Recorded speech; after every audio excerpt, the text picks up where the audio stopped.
Kamusta mga minamahal na Virgo? Ready na ba kayong malaman ang mensahe ng universe para sa iyo ngayong buwan ng May 2025? Para sa videong ito, kayo naman ang may kakayahang mamili ng isang card upang malaman ang inyong buwanang gabay mula sa universe tungkol sa aspeto ng iyong love life, kalusugan at kaperahan. Sama-sama nating hanapin ang bukas na inilaan para sa iyo. Para sa inyong kalinawan, mga mahal na viewers, ang mga barahang gagamitin upang iyong pagpilian ay maingat na isinagawa at napili sa totoong buhay. Kaya naman nasa inyong kamay na lamang ang magiging sagot sa inyong buwanang kapalaran sa pamamagitan ng pagpili ng isang baraha. Bago ka pumili ng baraha, huminga ka muna ng malalim. I-relax ang iyong isipan at damdamin. I-focus ang atensyon mo sa tanong, intensyon o bagay na gusto mong malinawan. Tandaan, hindi panghuhula ang tarot. Isa itong paraan ng universe upang mas makilala mo ang iyong sarili at ang daang tinatahak mo. Bago yan, maglaan muna tayo ng maiksing dasal bago ka pumili ng iyong baraha. Universe, gabayan mo kami sa pagpili ng baraha ngayon. Ipaabot mo sana ang tamang mensahe ang kailangan naming marinig sa oras na ito. Buksan ang aming mga puso at isip para sa liwanag, clarity at good vibes.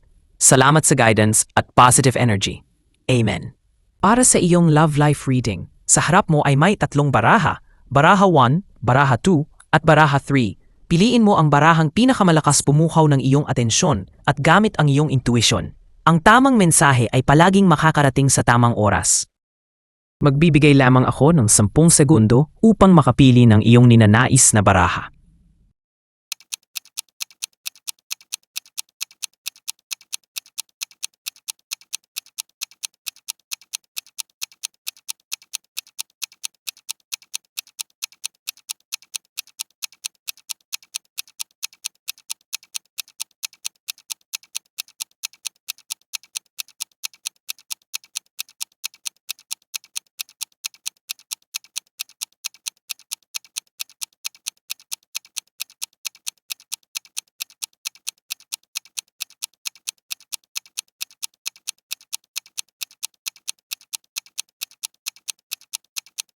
Mula sa puntong ito ay marahil nakapili ka na ng iyong kapalaran ngayong buwan.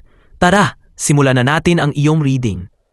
Para sa mga pumili ng card number 1, ang iyong napili ay The High Priestess, aka Reyna ng tahimik pero malalim. Sabi niya, Hoy Virgo, wag puro excess sheet ang buhay. Minsan kailangan mo ring pakinggan ang gut feel mo. Ito ay tumutukoy sa intuition, mysteries at inner knowing, na ang tunay na sagot sa mga tanong mo sa pag-ibig ay hindi laging makikita sa labas, kundi nasa loob mo mismo. Para sa mga may karelasyon, mas malalim na koneksyon ang namumuo. Maaring magkaroon kayo ng tahimik ngunit matibay na pag-uusap, hindi sa salita, kundi sa damdamin. Pakinggan ang kutob mo. Ito ang maggagabay sa'yo kung kailan kailangang magsalita o manahimik. May tahimik na bonding kayong maggaganap ni jowa, parang telepathy level. Yung tipong nagkakatinginan lang kayo, pero gets nyo na agad na, oo, gusto ko rin ng fries. May mga bagay na hindi sinasabi.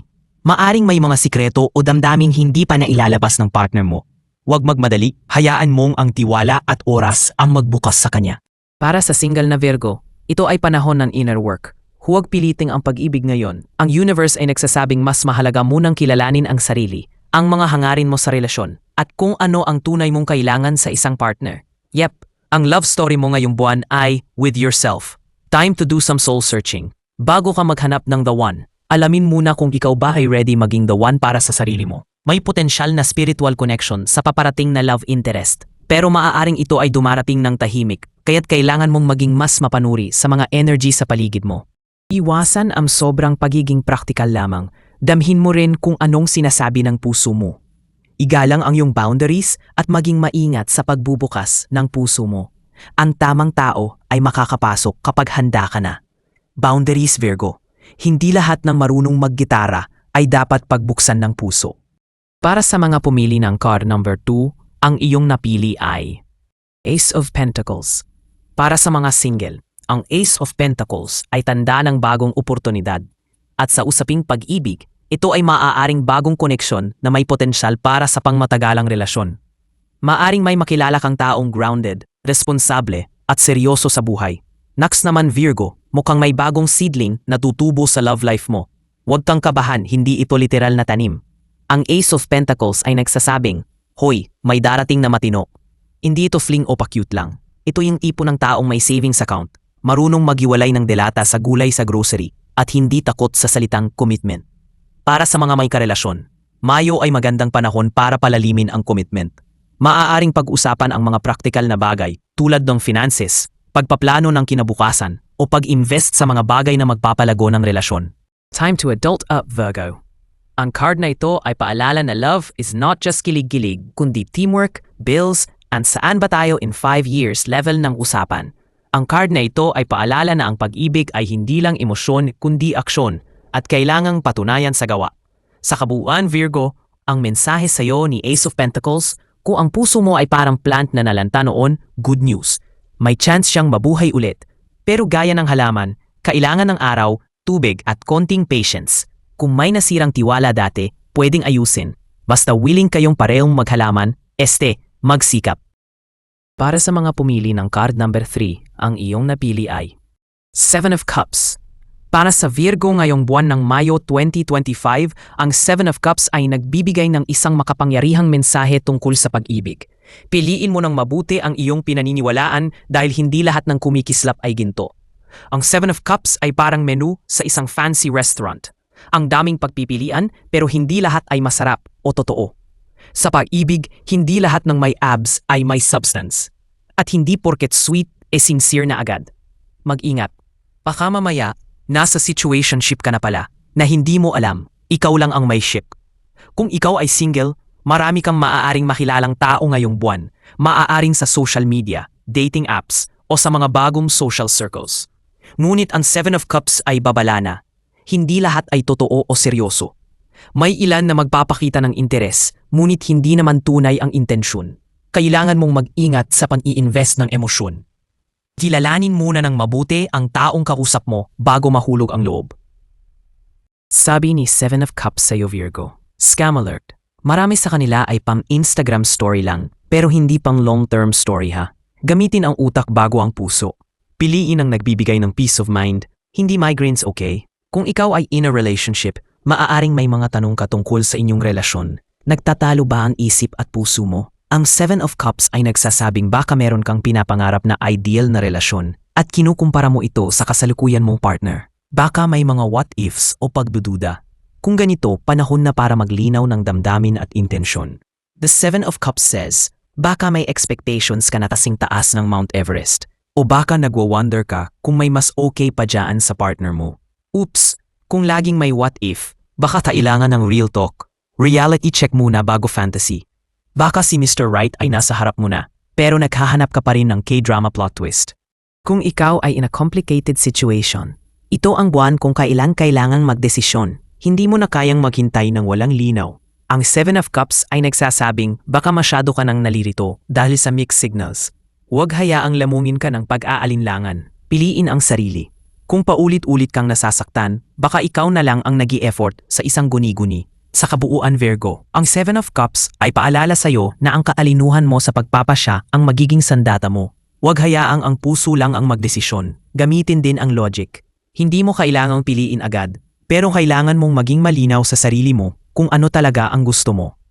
Tumungo naman tayo sa iyong health reading ngayong buwan. Magbibigay lamang ako ng 10 segundo upang makapili ng iyong ninanais na baraha.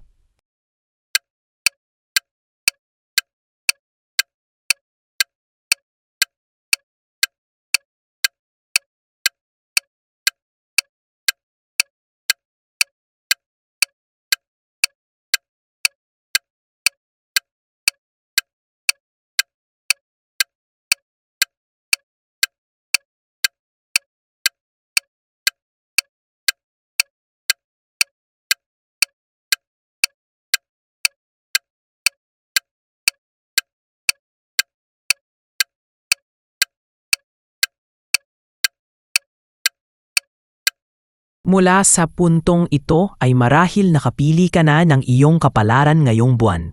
Tara, simulan na natin ang iyong reading.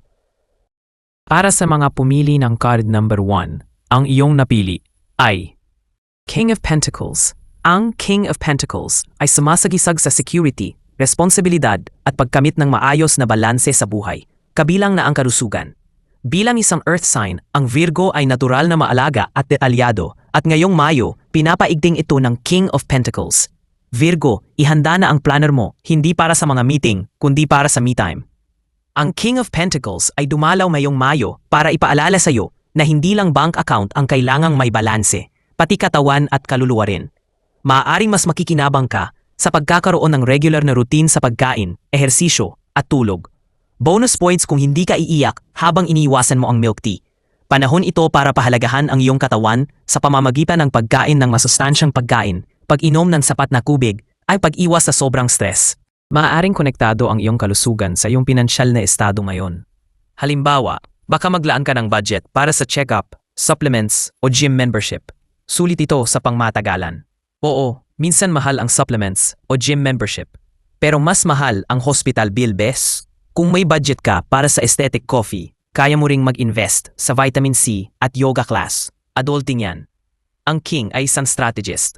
Hindi siya naghihintay na magkasakit bago kumilos. Gamitin ang buwan ng Mayo sa pag-check-up, pag-aaral tungkol sa wellness o pagbabago ng mga unhealthy habits. Sabi ni King of Pentacles, ang matalino, nagpapa-check-up bago pa maubusan ng hininga sa pag-akyat ng hagdan. Hindi ka immortal, Virgo. Prevention is power. Maging maingat din sa labis na pagkain, trabaho o pagod. Ang King ay may disiplina. Gamitin ito sa pagpapanatili ng balanse. Ang pagiging perfectionist ay gift mo at curse din. Pahinga rin pag may time. Ang King ay may disiplina, hindi burnout. Sa kabuuan, Virgo, ang mensahe ng King of Pentacles sa'yo, kung paano mo pinapangalagaan ang iyong kayamanan, ganun mo ring pangalagaan ang iyong kalusugan, sapagkat ang katawan mo ang tunay na yaman. Para naman sa mga pumili ng card number 2, ang iyong napili ay The Judgment, aka ang Uy Gising card. Ang The Judgment ay isang card ng paggising, pagbabalik at bagong panimula. Sa aspeto ng kalusugan, ito ay tumutukoy sa pagkakaroon ng malinaw na pananaw sa kalagayan ng iyong katawan at ang pagkakataong ayusin ang mga dating pagpapabaya. Panahon na upang harapin ang katotohanan tungkol sa iyong lifestyle. Kung may mga sintomas kang matagal nang binabaliwala, pagod, tensyon, o problema sa pagtulog, ito ang buwan na magsilbing wake-up call. Kung meron ka ng pinagdududahang sintomas, this is the month to stop playing doctor sa Google. Magpa-check up kung kinakailangan. Matulog sa tamang oras, kumain ng gulay kahit walang kasamang chicharon, maglakad kahit walang pupuntahan. Oo, Virgo, ito nga ang hinihingi ni The Judgment sa iyo ngayon. The Judgment encourages rebirth, kaya naman suportado ka ng enerhiya ng pagbabago. Kung may karamdaman kang pinagdadaanan o kakagaling mo lang sa isa, malaki ang tsansa ng recovery ngayong buwan basta't committed ka sa iyong healing process. Sa kabuuan, Virgo, ang mensahe ni The Judgment sa iyo, this May, your health gets a reboot. Parang software update, kailangan ng restart para gumana uli. But don't see it as punishment. It's a self-love glow-up. So stretch, breathe, forgive, and drink water, not drama. Para sa mga pumili ng card number 3, ang iyong napili ay Ace of Cups. Ang Ace of Cups ay isang card na sumisimbolo ng bagong simula, emosyonal na balanse at pisikal na rejuvenation. Sa konteksto ng kalusugan, ito ay nagbibigay ng positibong mensahe, pagpapagaling, muling pagbangon, at mas malalim na koneksyon sa sarili. Wow naman, Virgo! Mukhang may paspa ang universe sa'yo ngayong buwan. Courtesy of the Ace of Cups. Isipin mo ito bilang VIP Health Pass para sa bagong simula, emotional detox, at pisikal na glow-up. Ngayong Mayo, maaaring makaranas ang mga Virgo ng pagbuti sa pisikal na kondisyon, lalo na kung may pinagdaanan kang pagkapagod o minor na karamdaman nitong mga nakaraang buwan. Good news! Ang katawan mong pagod na parang wifi sa bundok ay muling magkakasignal. Kung feeling drained ka nitong mga nakaraan, darating na ang recharge time. Perfecto para ibalik ang mga healthy habits na iniwan mo noong last New Year's resolution. Aminin, ang Ace of Cups ay card ng emosyonal na paglabas, pagpapalaya at positibong emosyon. Maaaring makaramdam ka ng paggaan ng loob, kapayapaan ng isip at mas malalim na koneksyon sa mga taong mahal mo. Kung dati may kinikimkim kang emosyon, ngayong buwan ay magandang panahon para maghilom at magpatawad sa iba o sa sarili. Sa kabuuan, ngayong Mayo 2025 ay parang reset button para sa mga Virgo. Panahon ito ng rejuvenation, emotional healing at wholesome glow-up. Kaya Virgo, ilabas ang yoga mat, journaling app o kahit simpleng baso ng tubig. alagaan ang iyong kabuuang kalusugan, katawan, isip at damdamin. At ang pinakahuling reading mo para sa videong ito, ang iyong money and career reading. Magbibigay lamang ako ng 10 segundo upang makapili ng iyong ninanais na baraha.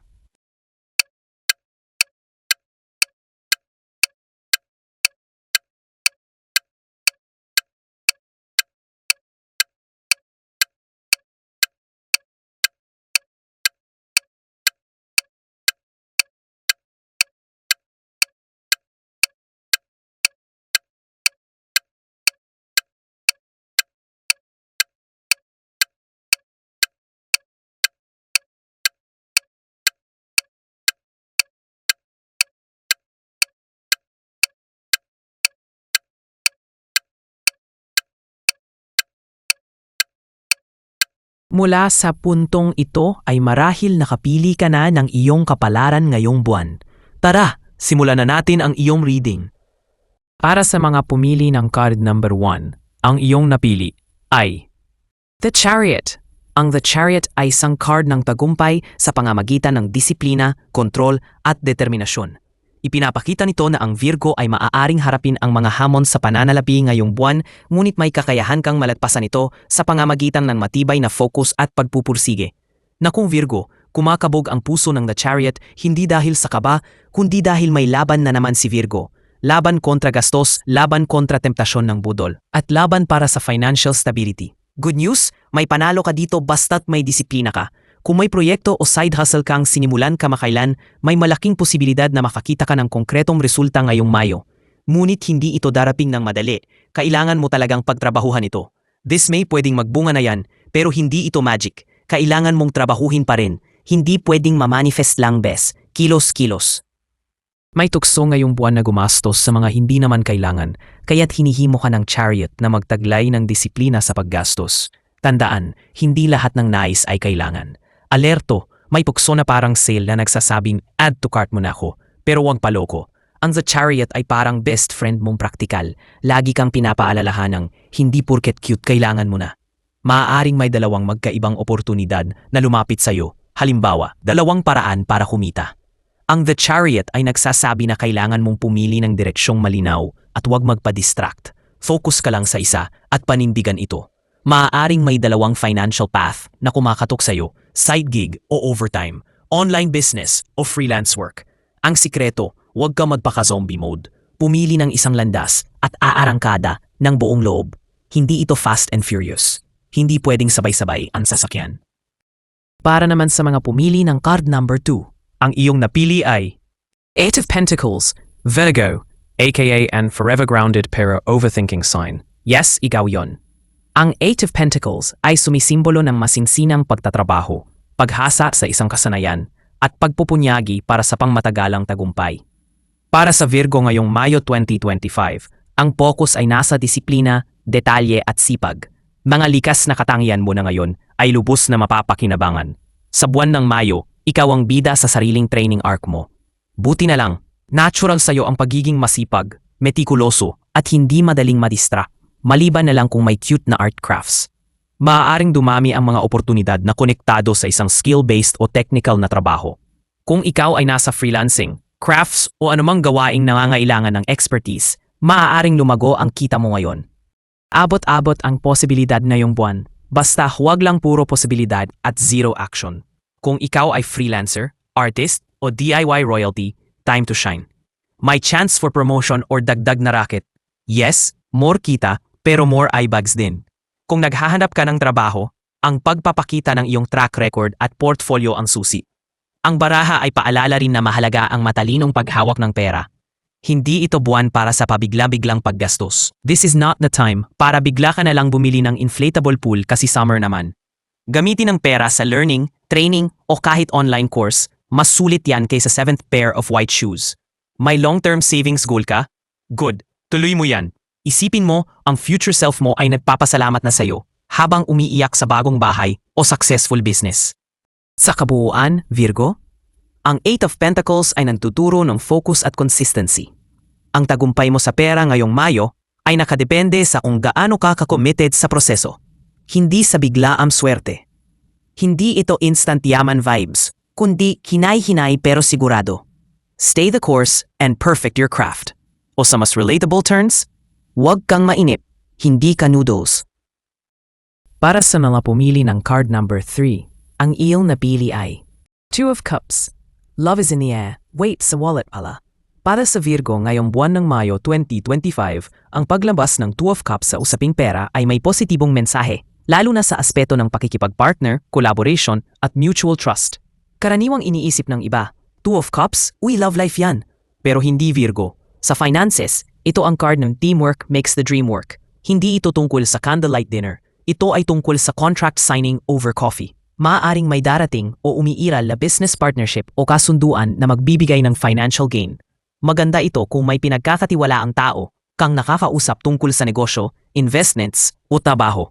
Power Duo Alert. May posibilidad na may business o racket na mas magiging successful kapag may partner in crime ka. Hindi literal na crime ha?